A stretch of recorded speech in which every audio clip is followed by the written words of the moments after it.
이제 다 같이 일어나셔서 우리 찬송가 621장 우리 부르시고 부활절 예배를 하나님 앞에 드리겠습니다.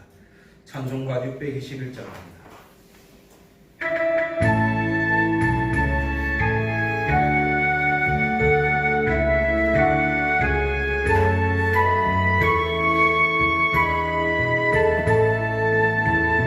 찬양하라 내 영혼아, 찬양하라 내 영혼아, 온 마음과 정성 다하여 주 찬양하라.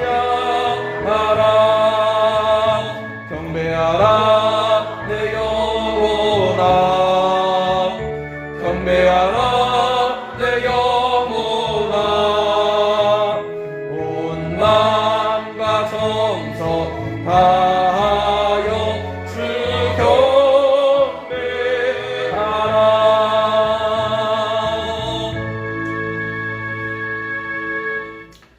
이제 주하게 맞추어서 묵상기도 드림으로 우리 부활절 예배를 하나님께 드립니다.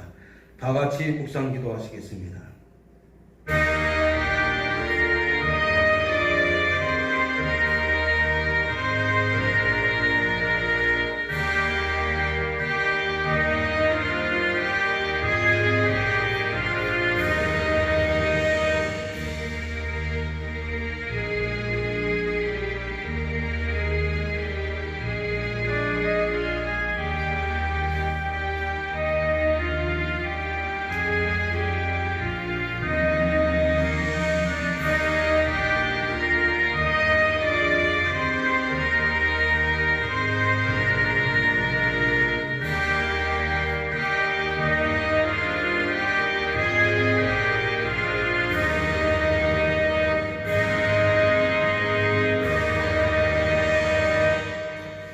예수께서 이르시되 나는 부활이요 생명이니 나를 믿는 자는 죽어도 살겠고 무릇 살아서 나를 믿는 자는 영원히 죽지 아니하리니 내가 이것을 믿느냐. 이르되 주여 그러하이다. 주는 그리스도시요 세상에 오시는 하나님의 아들이신 줄을 내가 믿나이다. 아멘. 우리 찬송가 31장을 다 같이 부릅니다. 찬송가 31장입니다.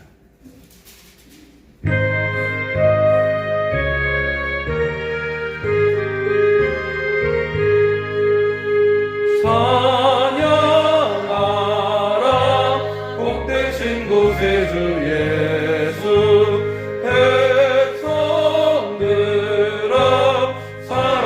전하세. 경배하라 하늘의 천군과 천사, 주님 앞에 영광을 돌리세. 목자같이 우리를 지키시고 종일 주시네. 찬양하라 높으신 권세를 찬양, 찬양, 찬양 영원히 들리세. 찬양하라 복되신 곳에 주 예수, 우리 대신 죽임을 당했네. 구주 예수 영원한 구원의 소망,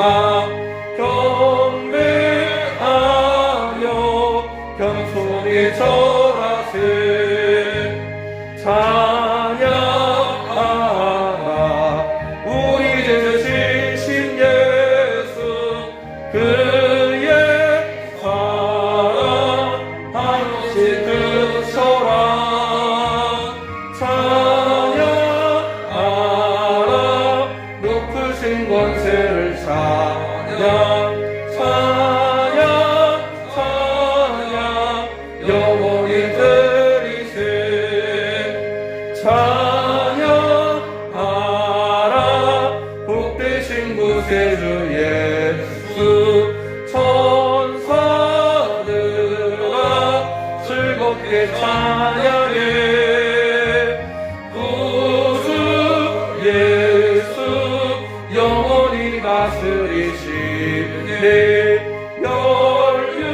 멸류관을 주 앞에 그리세 구주 예수 세상을 이기시고 영광 중에 또다시 오시리 찬양하라 높으신 권세를 찬양 찬양 찬양 영원히 드리세. 우리 성시교동문 134번을 다 같이 교독하십니다. 성시교동문 134번 부활절 교동문 제2번입니다.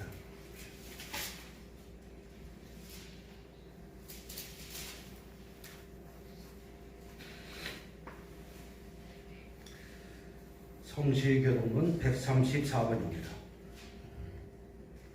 다 같이 교독하시겠습니다. 내가 받는 것을 먼저 너희에게 전하노니 너희는 성경대로 그리스도께서 우리 죄를 위하여 죽으시고 장사 지낸 바 되셨다가 성경대로 사흘 만에 다시 살아나사 게바에게 보이시고 후에 12 제자에게와 그 후에 500여 형제에게 일시에 보이셨나니 그 중에 지금까지 대다수는 살아있고 어떤 사람은 잠들었으며 그 후에 야고보에게 보이셨으며 그 후에 모든 사도에게와 맨 나중에 만삭되지 못하여 난 자 같은 내게도 보이셨느니라. 그리스도께서 만일 다시 살아나지 못하셨으면 우리가 전파하는 것도 헛것이요 또 너희 믿음도 헛것이며 만일 그리스도 안에서 우리가 바라는 것이 다만 이 세상의 삶뿐이면 모든 사람 가운데 우리가 더욱 불쌍한 자이니라. 그러나 이제 그리스도께서 죽은 자 가운데서 다시 살아나사 잠자는 자들의 첫 열매가 되셨도다. 아멘. 사도신경으로 신앙고를 주게 드립니다. 나는 전능하신 아버지 하나님 천지의 창조주를 믿습니다. 나는 그의 유일하신 아들 우리 주 예수 그리스도를 믿습니다.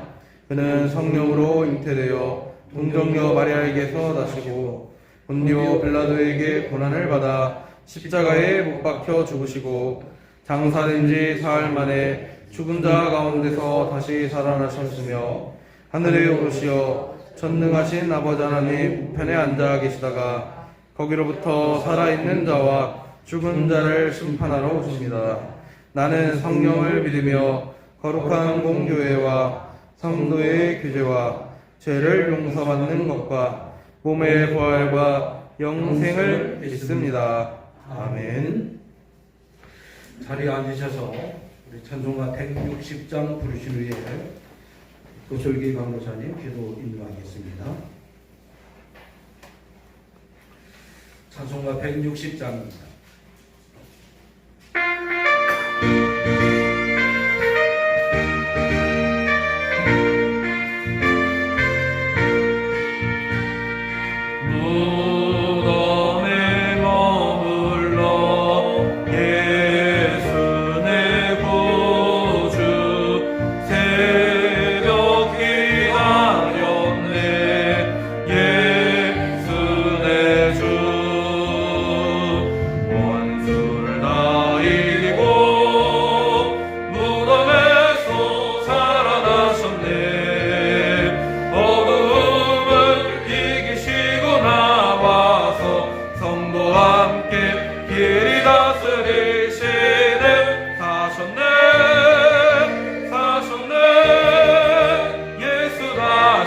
사셨네.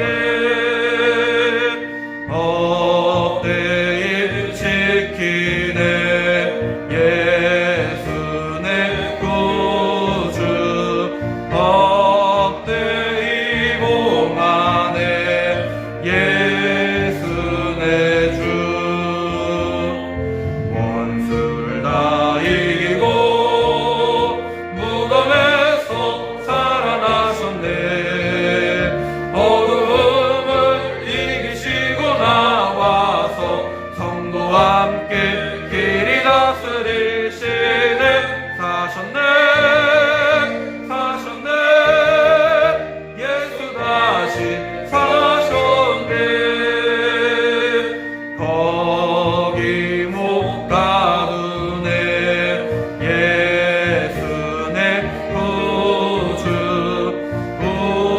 우리를 살리네 예수 내 주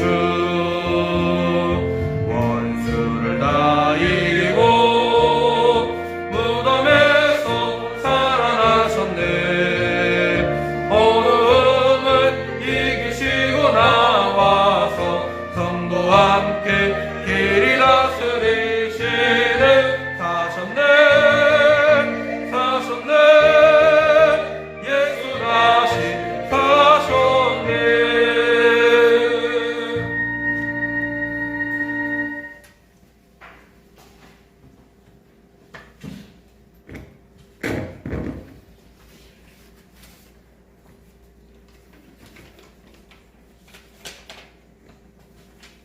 기도하겠습니다. 할렐루야, 다시 사신 주님을 찬양합니다. 저희를 살리려 십자가의 죽음에서 사망 권세를 이기시고 부활하신 주님께 경배와 찬양을 올려드립니다. 이 시간 부활하신 주님을 만나기 위하여 저희들 예배의 자리로 나왔으니 저희가 드려지는 예배를 기뻐 받으시고 함께하여 주시옵소서. 주님께서 부활하심으로 말미암아 참된 소망을 주시고 교회를 굳게 세우셨음에도 불구하고 저희들은 여전히 주님의 부활을 의심하여 널리 증거하지 못했던 의심 많은 연약한 존재들이었습니다. 예수님의 표적과 기사를 보지 못하면 믿지 못하는 미련한 존재가 아닌 말씀을 온전히 마음으로 믿고 자유함을 얻는 복된 성도들 되게 하여 주옵소서. 권능의 주님, 국내외적으로 모두가 환난의 시대를 살아가고 있습니다. 코로나로 인해 삶이 피폐해졌고 전쟁 등으로 고통받는 백성들이 있습니다. 아버지 하나님, 저희를 이 고통과 환난에서 건져주시옵소서. 코로나로부터 해방되고 서로가 서로를 대적하지 않는 화평을 이루는 세상이 되게 인도하여 주시옵소서. 부활의 주님, 주님이 사랑하시고 친히 세우신 교회도 부활의 소망으로 넘쳐나는 교회가 되게 하시옵소서. 그동안 코로나로 침체되었던 교회가 예배가 회복되고 다시 부흥할 수 있도록 주님께서 역사하여 주시옵소서. 교회를 찾는 이가 늘어나며 그 발걸음마다 부활의 주님을 만나 감사 찬양이 넘쳐나는 교회가 되게 하여 주시옵소서. 또한 교회의 모든 성도들이 하나된 지체로서 서로 화평을 누리며 살아갈 수 있도록 주님 축복하여 주시옵소서. 주님 아버지 하나님, 교회 안에 여러 모양으로 시험에 처한 성도들의 간구와 기도를 들으시고 응답하여 주셔서 육신의 질병이 있는 자에게는 치료의 역사가 있게 하옵시고 물질의 어려움이 있는 자들에겐 넉넉함으로 채워주셔서 가정이 회복되고 또한 주신 물질로 하나님의 나라가 확장될 수 있도록 쓰임받게 하시고 믿음이 부족한 이에게는 부활의 주님을 만나 회복되게 하여 주옵소서. 아버지 하나님, 이 시간 교회 구석구석마다 헌신하는 손길들이 있습니다. 그 손길들을 기억하여 주시고 저희들의 수고가 교회의 힘이 되고 하나님의 나라가 더욱 확장되게 하시며 더 많은 은혜를 체험하게 하여 주시옵소서. 이 시간 말씀을 들고 단에 서신 목사님 위에 날마다 새로운 힘으로 축복하시고 영육간의 강건함을 허락하셔서 저희를 위하여 말씀을 준비하실 때에도 신방할 때도 저희를 위해 기도할 때도 주님의 허락하신 기쁨이 충만한 역사가 일어나게 하여 주시옵소서. 담임 목사님의 목회 위에 함께하여 주시고 위로와 평강이 넘치게 하여 주시옵소서.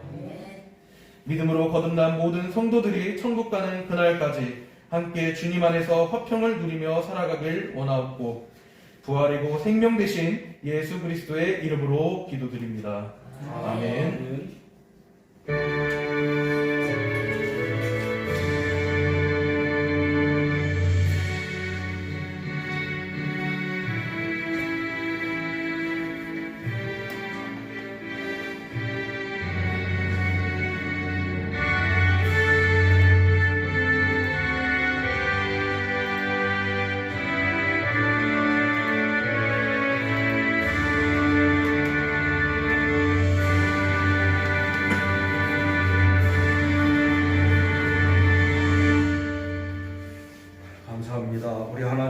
말씀을 봅니다.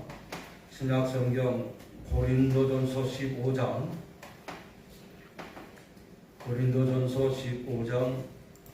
57절 58절 두 절의 말씀을 보시겠습니다. 신약성경 284페이지입니다.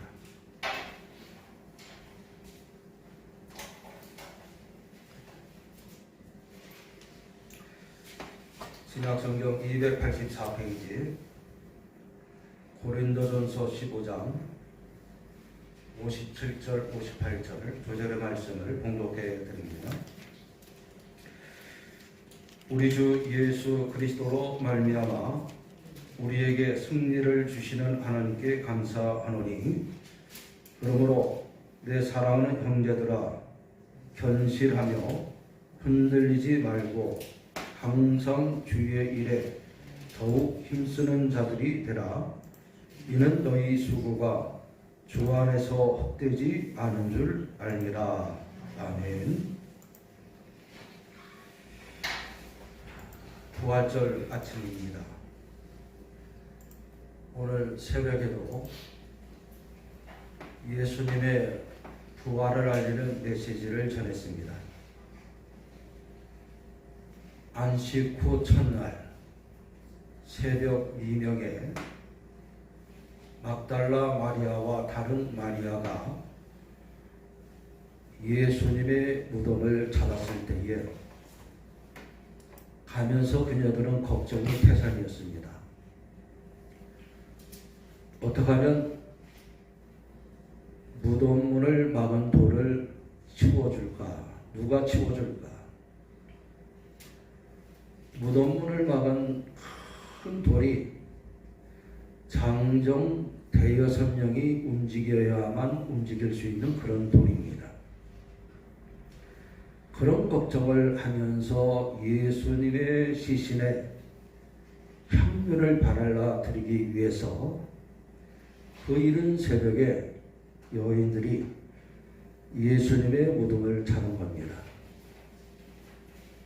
가서 보니 걱정했던 그 무덤문이 다 치워졌습니다.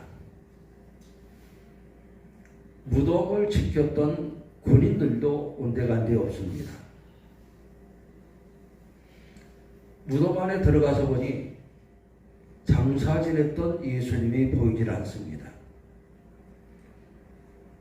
그때 흰옷을 입은 천사가 나타나서 여인들에게 예수님의 부활의 소식을 처음 전해줬습니다. 이것이 부활의 시작입니다. 놀랍고도 놀라운 일이 시작됐습니다. 예수님께서 십자가에 못 박히시던 금요일 오후 3시쯤 예수님이 운명하셨습니다. 그날 오후 6시면 안식일이 시작되는 날입니다. 즉 예수님이 운명하시고 불과 3시간 안에 장례식이 다 끝나야 될 상황입니다. 유대인들도 우리들처럼 장례 문화가 매장을 하곤 합니다. 사람이 죽으면 바로 땅을 파서 묻든지, 아니면 돈이 많은 사람들은 굴을 파서 굴 안에 시신을 모시든지 합니다. 그런데 안식일 날은 아무것도 안 합니다. 즉 안식일은 장례 안 치릅니다. 그러니 안식일이 되기 전에 예수님의 시신을 장례 치러야 하는데 불과 3시간밖에 안 남은 거예요. 그때에 예수님을 존경했던 부자 아리마대 사람 요셉이라는 사람이 자기를 위하여 파놓았던 동굴을 예수님께 기증을 했습니다. 그래서 사람들이 부랴부랴 예수님을 아리마대 요셉의 준비된 동굴 무덤에 예수님을 안치했습니다. 그때 마침 니고데모라는 경건한 제자가 찾아와서 예수님을 마치 왕이 세상을 떠났을 때 대우하듯 많은 향료를 가지고 와서 예수님의 시신에 발랐습니다. 그리고 수의를 싸고 수건을 두른 후 정중하게 예수님의 시신을 무덤에 장례 치렀습니다. 이런 일을 위해서 여인들이 와서 거들었고, 그리고 10여 명의 장정들이 겨우겨우 무덤문을 큰 돌로 막았습니다.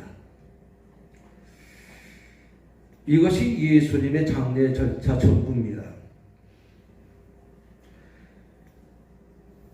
예수님의 무덤을 기증했던 아리마대 요셉이나 또 향유를 기증했던 니고데모나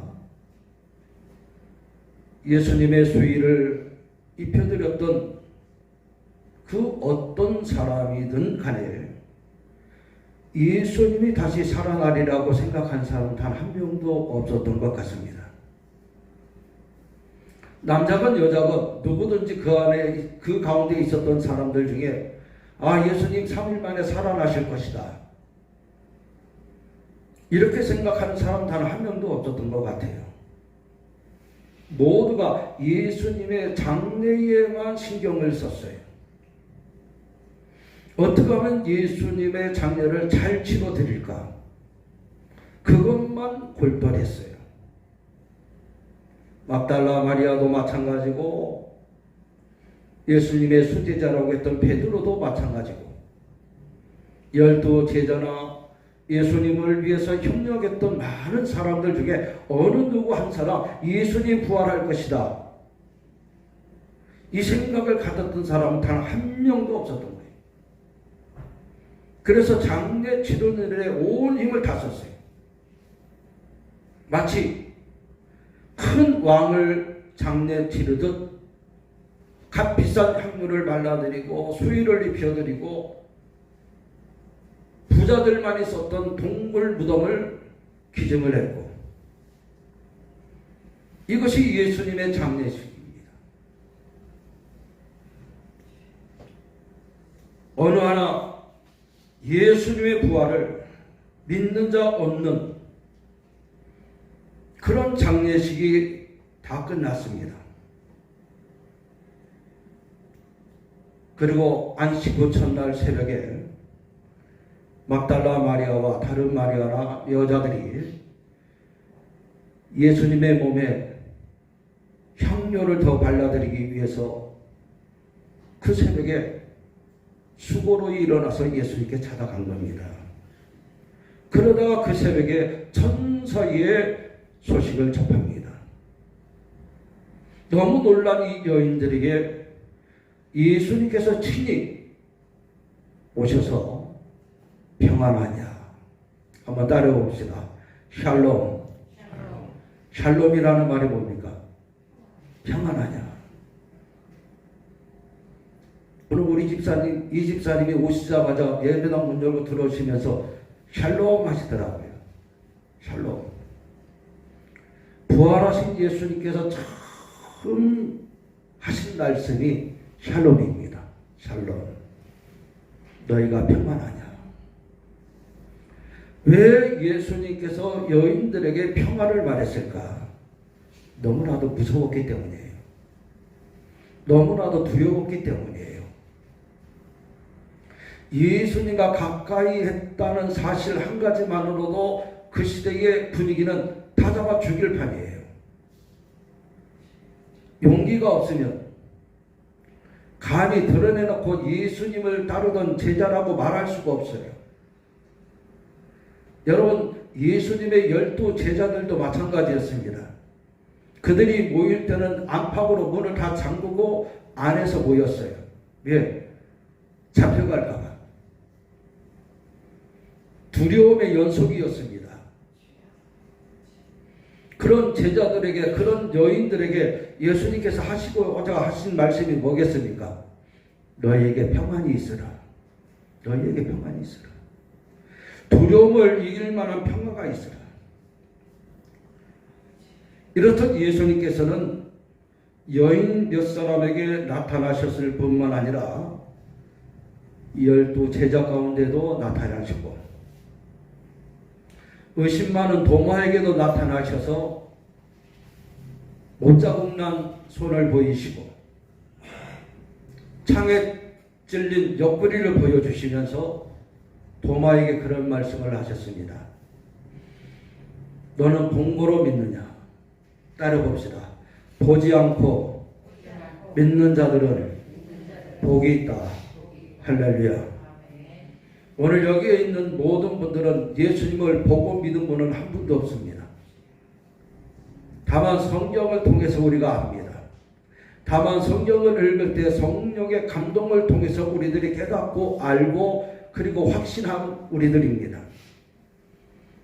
본 적은 없지만 본 것처럼 믿는 저와 여러분들에게 복이 있는 줄 믿으시기를 바랍니다. 이렇듯 여인들에게 나타나시고 제자들에게 보이시고 그리고 3년이 지난 후에는 부활하신 예수님께서 예수님을 핍박하던 사울이라는 청년을 만나 주시기도 하셨습니다.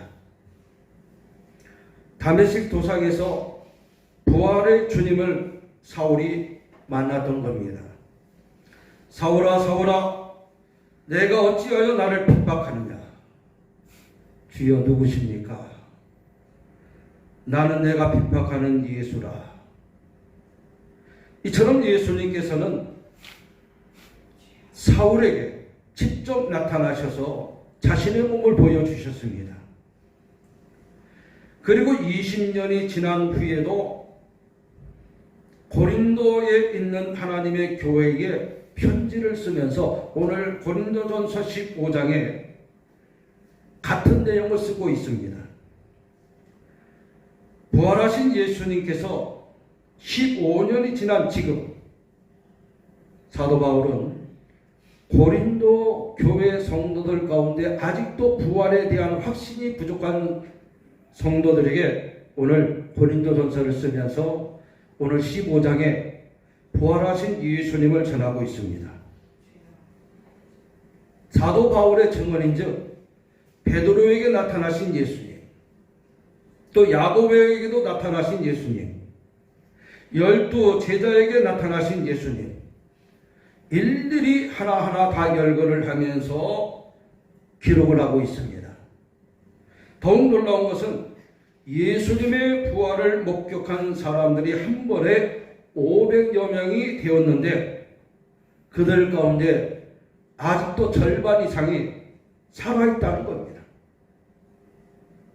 부활하신 예수님이 25년이 지난 지금도 그때의 일을 목격한 사람이 있으니 그렇게도 의심스러우면 그 사람들을 만나서 그들의 증언을 들어보라는 겁니다.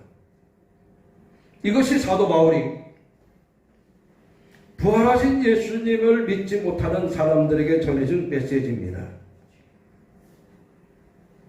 아마 지금도 사람이 죽었다 살아났다 열이면 열 다 의심할 겁니다. 어떻게 사람이 죽었다 살 수 있을까? 그래서 현대 신학자들은 예수님은 기절했을 뿐이야. 기절했다가 깨어난 거야. 죽은 게 아니야. 이렇게 주장하는 신학자들도 있습니다. 혹자는 대제사장들이 퍼뜨렸던 소문을 그대로 믿는 사람도 있습니다. 예수님의 제자들이 예수님의 시신을 훔쳐간 거다. 이것이 당시에 대제사장이 유대 사회에 퍼뜨린 소문입니다. 이런 허황된 날조된 이야기가 왜 나왔을까? 부활하신 예수님을 인정하지 못했기 때문에 그렇습니다. 그런데 우리가 꼭 기억해야 할 것이 뭐냐? 이 상황, 즉 예수님을 십자가에 못 박고 부활할 그 시기에 예루살렘의 상황입니다. 여러분, 예루살렘의 분위기는 어땠을까? 대제사장이 얼마나 사람들의 입을 단속했는지 모릅니다. 때로는 돈으로 사람을 매수해서, 때로는 권력을 앞세워서 위협하고 협박하면서 예수님의 부활의 소식을 전하지 못하도록 했습니다.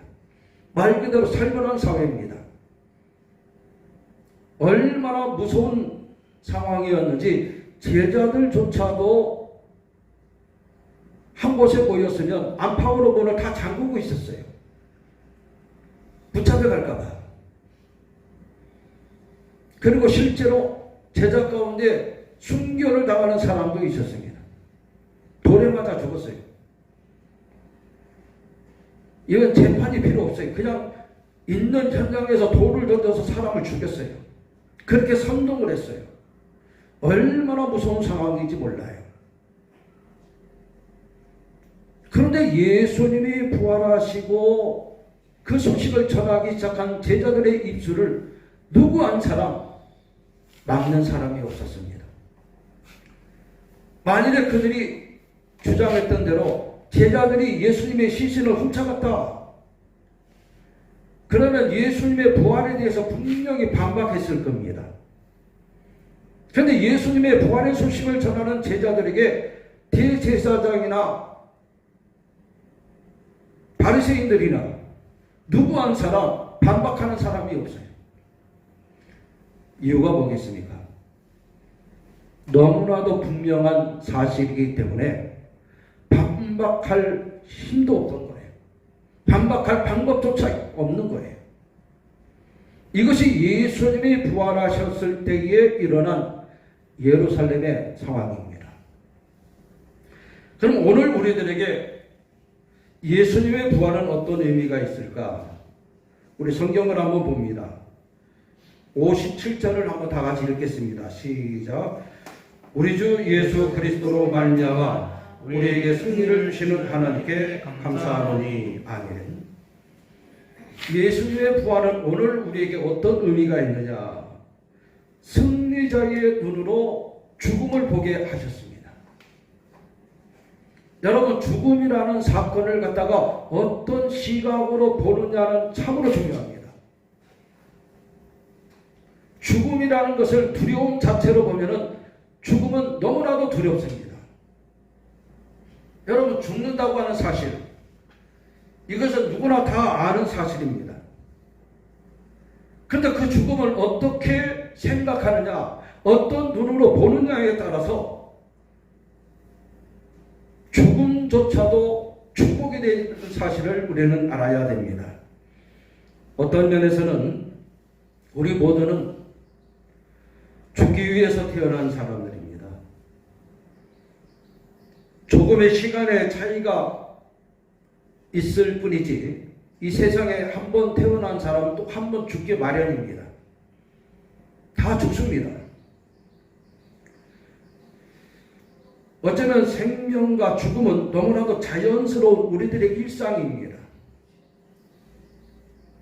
그런데 반면에 죽음에 대하여 두려움이 있는 사람, 죽음에 대한 공포가 있는 사람은 죽음을 맞아들이기가 참 힘들 겁니다. 그러나 오늘 우리 모든 그리스도인들은 두려움으로 죽음을 보는 것이 아니라, 공포의 대상으로 죽음을 생각하는 것이 아니라, 따라봅시다. 승리자로 죽음을 봅니다. 죽음을 승리자의 눈으로 보는 겁니다. 죽음으로 모든 것이 끝나는 것이고 모든 것이 다 무로 돌아가는 것이 아니라, 따라봅시다. 죽음은 새로운 시작입니다. 죽음은 새로운 시작이에요. 새로운 세계를 향한 시작이에요. 관문이에요. 그래서 우리 그리스도인들은 장례를 치를 때에 발인이라고 안 합니다. 세상 사람들은 발인이라고 해요. 그러죠? 발인이라고 해요. 발인식 한다고 해요. 혹은 연결식을 한다고 해요. 연결식, 영원한 이별이에요. 영원한 이별. 그래서 연결식이라고 해요. 그러나 우리 그리스도인들은 영결식이라고 안 해요. 발인이라고 안 해요. 뭐라고 합니까? 따라 봅시다. 천국 환송예배. 천국 환송예배라고 해요. 이 말이 뭡니까? 천국 보내드리는 환송식.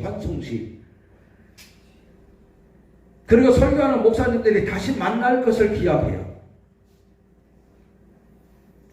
유족들에게 희망을 줘요. 부모를 떠나보내는 자식들에게, 슬픔에 쌓인 자식들에게 희망을 줘요. 무슨 희망입니까? 천국에서 다시 만날 거다. 천국에서 다시 만날 거다. 이것이 가능한 이유가 뭡니까? 죽음이라는 것 승리의 눈으로 보기 때문에 그래요. 예수님이 부활하신 것을 믿기 때문에 가능한 거예요. 가장 슬퍼해야 할 자리가 가장 기뻐할 수 있는 자리로 바뀌어진 거예요. 할렐루야. 오늘 우리 모든 그리스도인들은 죽음을 공포의 대상으로 보는 것이 아니라 이제 모든 것이 끝났다라고 생각할 것이 아니라 죽음은 새로운 시작이고 죽음은 영원한 천국을 향한 첫걸음이라는 사실을 우리는 다시 한번 우리들이 깨달아야 될 줄로 믿습니다. 그리고 이어서 우리가 58절을 보겠습니다. 58절 읽습니다. 시작. 그러므로 내 사랑하는 형제들아 견실하여 흔들리지 말고 항상 주의 일에 더욱 힘쓰는 자들이 되라. 이는 너희 수고가 주 안에서 헛되지 않은 줄 알리라. 아멘. 여러분, 세상을 살면서 우리들이 흔들릴 때가 너무 많잖아요. 흔들릴 때가 너무 많잖아요. 근데 예수님의 부활의 사건은 오늘 우리들에게 세상 일에 요동치 않는 믿음을 주십니다. 그러니까 흔들리지 말며 경고하여 흔들리지 말며 예수님의 부활을 믿는 우리들은 세상의 그 어떤 일을 만나도 능히 이기고 헤쳐나갈 힘을 부활하신 예수님을 통해서 얻게 될 줄 믿으시기를 바랍니다. 여러분, 세상 사람들이 왜 세상 일에 흔들리고 마음이 약해지고 왜 흔들립니까? 이 세상으로 모든 것이 끝이라고 생각하기 때문에 그래요. 사업하던 사람이 사업이 잘 안 되고 부도가 나고 힘들면 한강에 가서 투신 자살합니다. 서울시장 했던 사람도 비리가 드러나니까 산에 혼자 가서 몸에 죽었어요. 대통령 가던 사람도 자살했어요. 여러분, 자살은 제일로 비겁한 행동입니다. 누가 됐든지 간에 자살은 살인죄입니다. 여러분, 내 생명이라고 해서 내 거라고 생각하는 착각을 버려야 돼요. 내 생명인가 내 거지. 천만의 말씀입니다.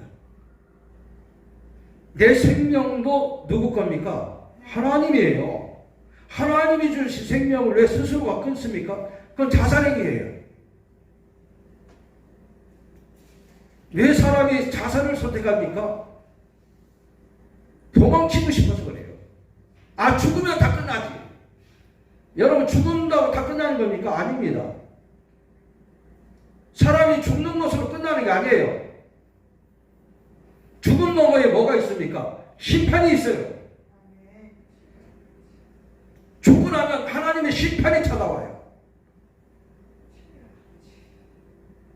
근데 가장 큰 죄가 살인죄 아닙니까? 하나님이 주신 생명을 왜 자기 마음대로 끊어요?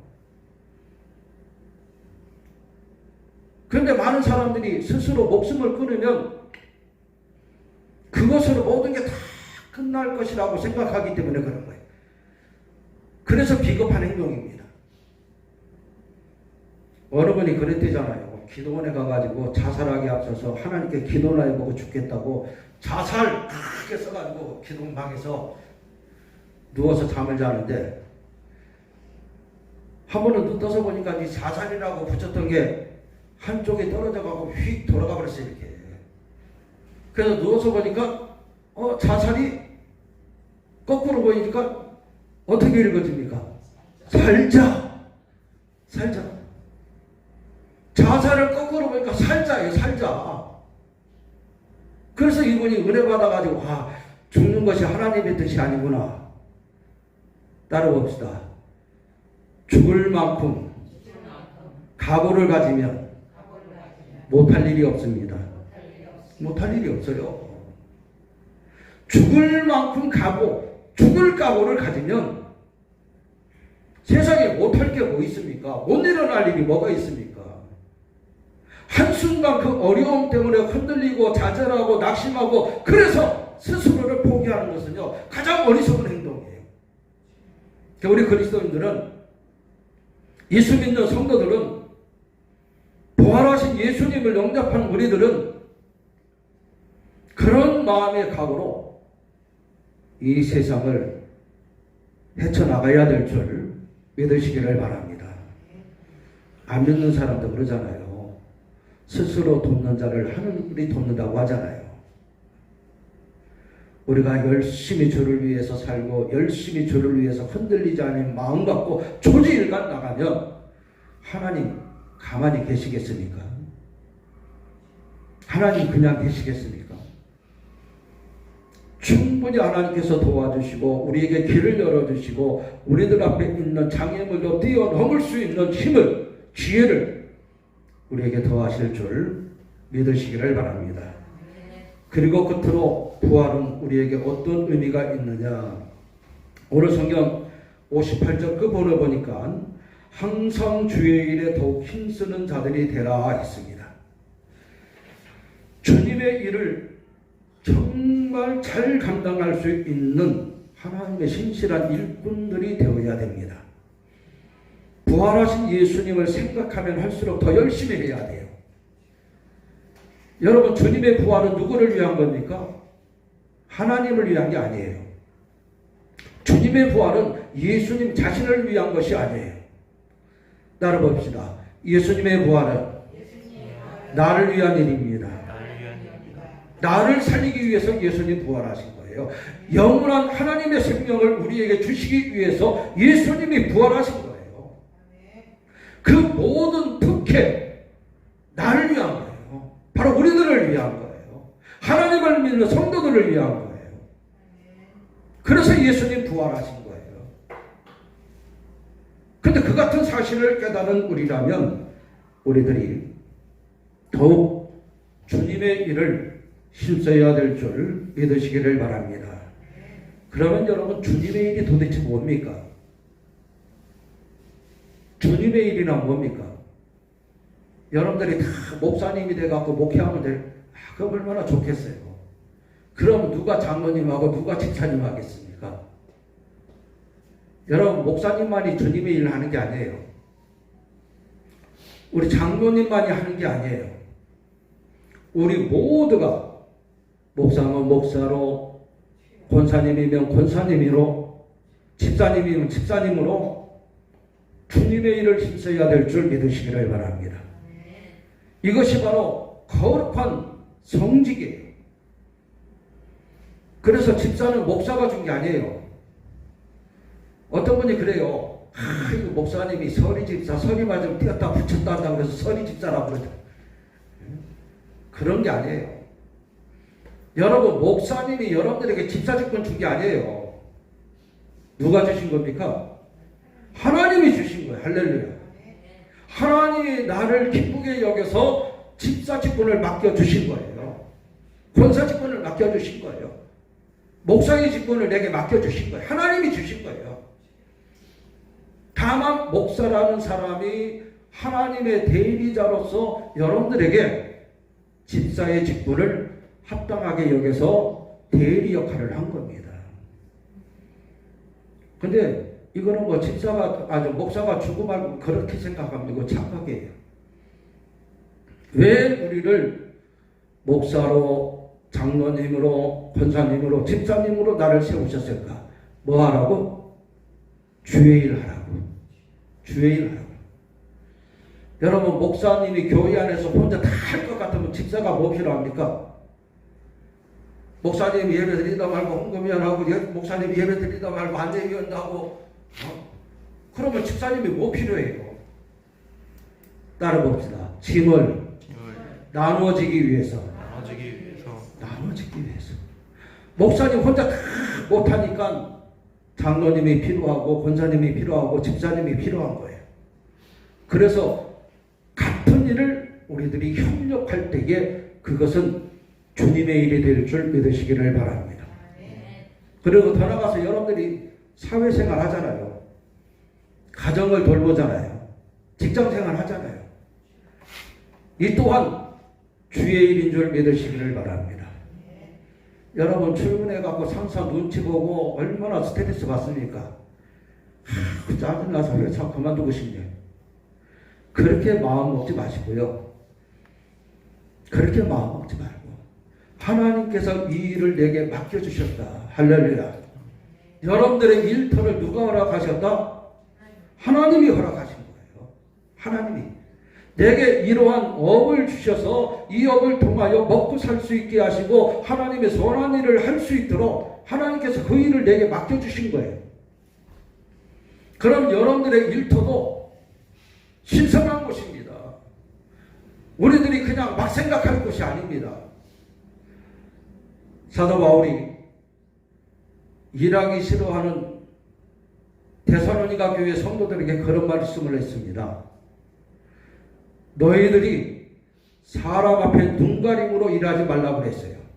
누구 앞에 일하듯이 하느냐? 주님 앞에 있는 것처럼 일하라고 그랬어요. 세상 상관을 볼 때에 주님을 생각하며 상관을 보라 그랬어요. 그렇게 하면 인정받습니다.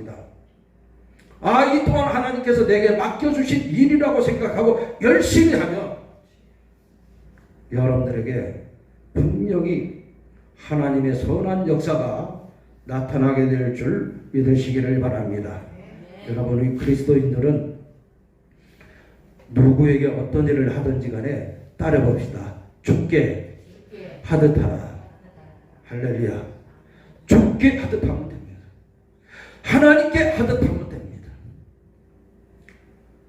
어리석은 사람처럼 눈가림으로 하면 안 됩니다. 죽게 하듯 하면 됩니다.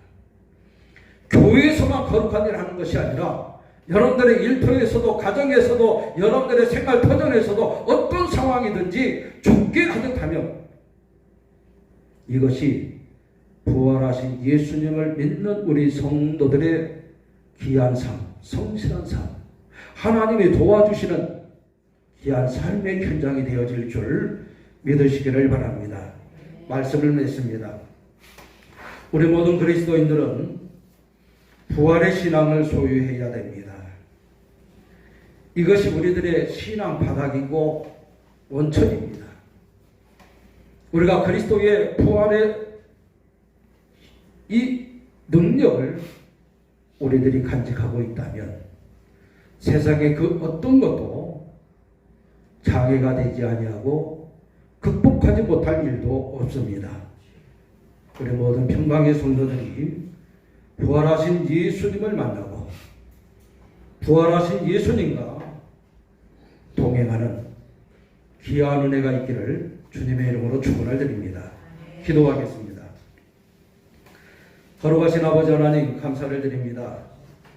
오늘도 부활하신 주님을 우리에게 새롭게 만나게 하시고 또한 깨닫게 하시고 은혜를 더하신 주님, 감사를 드립니다. 부활하신 주님을 날마다 우리들이 생각하게 하시고 그 믿음으로 견고히 서서 흔들리지 아니하는 믿음 생활 감당할 수 있도록 하나님 축복하여 주시옵소서. 예수님의 이름으로 기도드리옵나이다. 아멘. 우리 찬송가 165장 우리 다 같이 부르면서 헌금을 봉헌하는 시간을 갖겠습니다. 헌금위원회 이월철 권사님 수고하시겠습니다. 찬송가 165장입니다.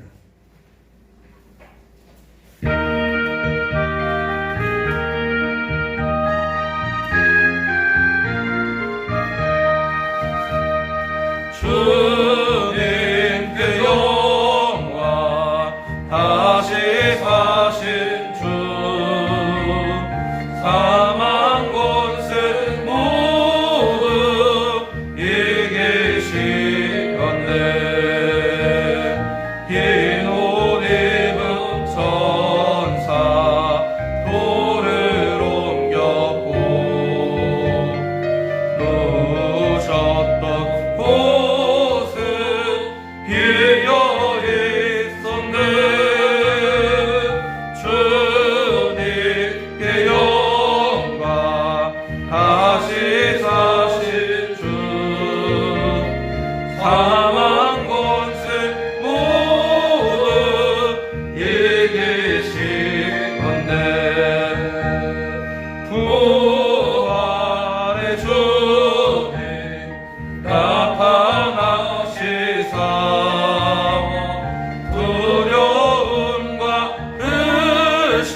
거룩하신 아버지 하나님, 부활하신 예수님을 우리에게 큰 선물로 허락하시고 능히 부활의 능력을 우리로 하여금 덧입게 하신 주님 감사를 드립니다. 부활하신 주님을 만난 우리 모든 성도들이 저들에게 당한 모든 일들을 능히 헤쳐나갈 수 있도록 날마다 힘주시고 지혜를 주시고 감당할 수 있는 역량을 더하시니 감사를 드립니다. 아버지 하나님, 우리 모든 평강의 성도들이 저들 앞에 당한 믿음의 경주에서 승리하게 도와주시고 또한 이 땅에 사는 날 동안 하나님의 귀한 영광을 드높일 수 있도록 하나님 축복하여 주시옵소서. 능력의 아버지 하나님, 오늘 귀한 예물을 하나님께 봉헌하여 바칩니다. 우리 아버지 하나님, 이 드려진 손길들을 통하여 우리 하나님께서 영광을 받으시고 하늘 보고를 열어서 쌓을 것이 없도록 부으시는 하나님의 축복의 역사가 임하기를 간절히 빌고 원합니다. 우리 아버지 하나님, 우리 모든 성도들에게 건강을 더하시고 또한 재물 얻을 힘을 더하시어서 하나님을 위한 일에 힘을 다할 수 있게 도와주시고 부족함이 없는 충성된 삶을 살 수 있도록 하나님 축복하여 주시옵소서. 무엇보다도 온 가족이 더불어 예수님을 잘 믿는 가정이 되게 도와주시고 가정 안팎으로 두루 평안하게 하시고 저들이 힘쓰는 모든 일들을 통하여 합력하여 선을 이루는 역사가 임하게 하여 주시옵소서. 자비하신 아버지 하나님, 스라에 허락한 우리 자손들이 하나님의 은택을 덧입기를 원합니다. 저들의 댁에 하나님과 나라와 민족 앞에 귀하게 쓰임을 받는 신실한 제목감들이 될 수 있도록 하나님 축복하여 주시옵소서. 우리들 가운데 어려움을 만난 성도들도 있사오니 아버지 하나님, 저들의 모든 어려움이 해결되게 도와주시고 육신의 건강으로 인하여 기도하는 성도들이 있사오니 머리서부터 발끝까지 회복되는 역사가 임하게 하여 주시옵소서. 불러드려진 이 예물이 하나님께는 영광이 되게 하시고 우리 평강교회 큰 유익이 될 수 있도록 하나님 축복하여 주시옵소서. 감사드리며 예수님의 이름으로 기도드리옵나이다.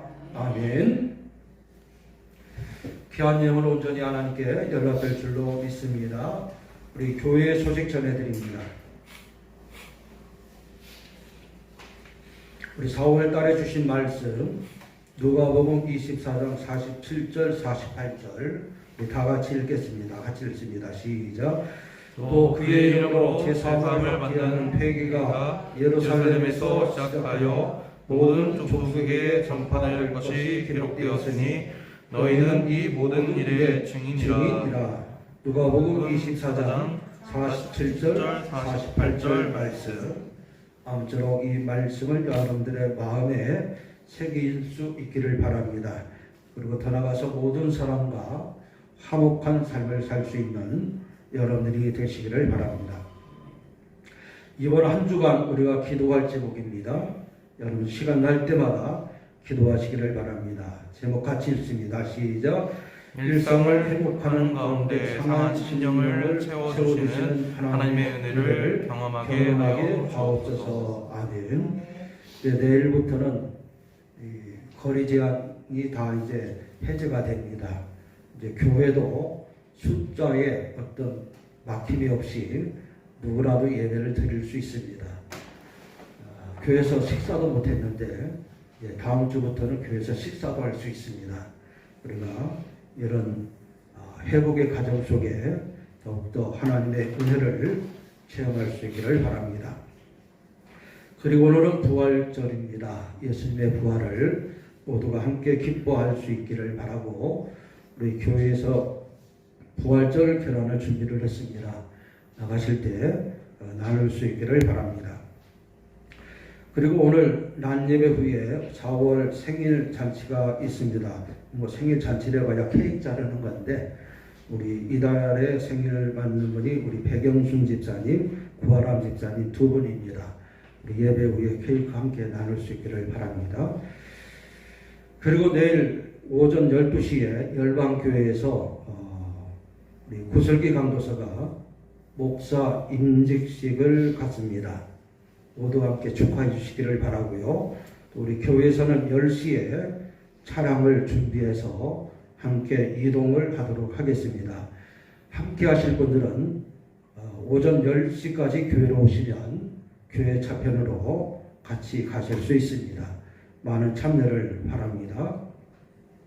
또 토요일날 노방전도 계속해서 하고 있습니다. 시간이 허락되는 대로 함께 하시기를 바라고, 특히 토요일이 아니더라도 시간 내시는 분들은 구슬기 강도사나 또 사모님에게 얘기를 하시면 여러분들이 맞는 시간에 전도 활동할 수 있습니다. 관심을 가져주시기를 바랍니다. 우리 환우들의 건강 회복을 위해서 중보기도 바라고요. 또 우리 선교지를 위해서도 기도해 주시기를 바랍니다. 이번 주 구역예배는 구경숙 집사님 가정에서 구역예배 하나님께 드립니다. 이제 다 같이 일어나셔서 수홍영 505장 다 같이 부릅니다. 찬송가 505장입니다.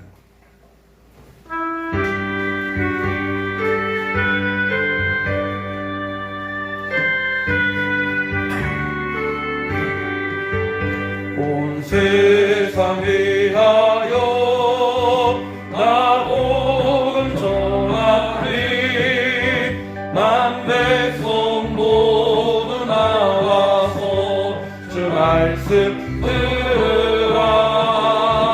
세상에 빠져서 헤매는 자들아, 주님의 음성 듣고서 너 구원받으라. 전하고 기도해 매일 책임되리라.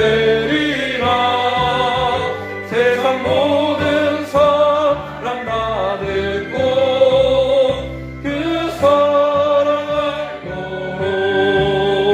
온 세상 위하여 이 복음 전하리. 저세인에 대하고서 주 예수 믿으라. 이 세상 구하려 주 구하신 것 나 증거하지 않으면 그 사람 모르리. 전하고 기도해 매일 책임 되리라. 세상 모든 사람 다 듣고 그 사랑을 모르. 온 세상 위하여 주 은혜 임하니. 주 예수 이름 힘입어 이 복음 전하자.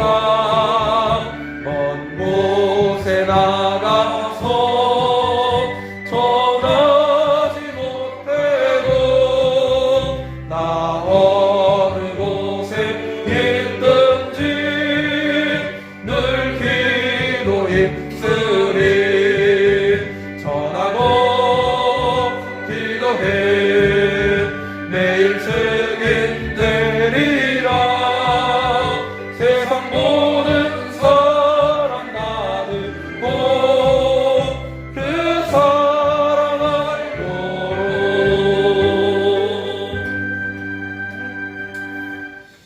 우리 공동기도 제목을 우리 믿음으로 함께 제창합니다. 다 같이 합니다. 하나님 사랑 이웃사랑 실천하는 교회 되게 하소서. 우리의 미래를 믿음으로 준비하게 하소서. 복음의 일꾼을 키우는 교회 되게 하소서. 성장하며 선교하는 교회 되게 하소서. 담임 목사님과 성도님을 축복하소서. 아멘. 축도드립니다.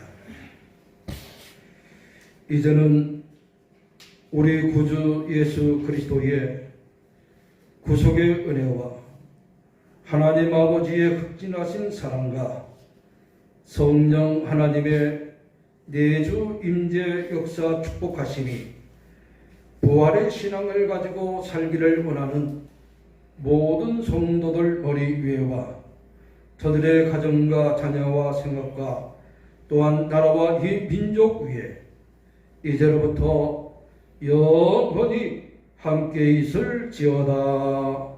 아멘.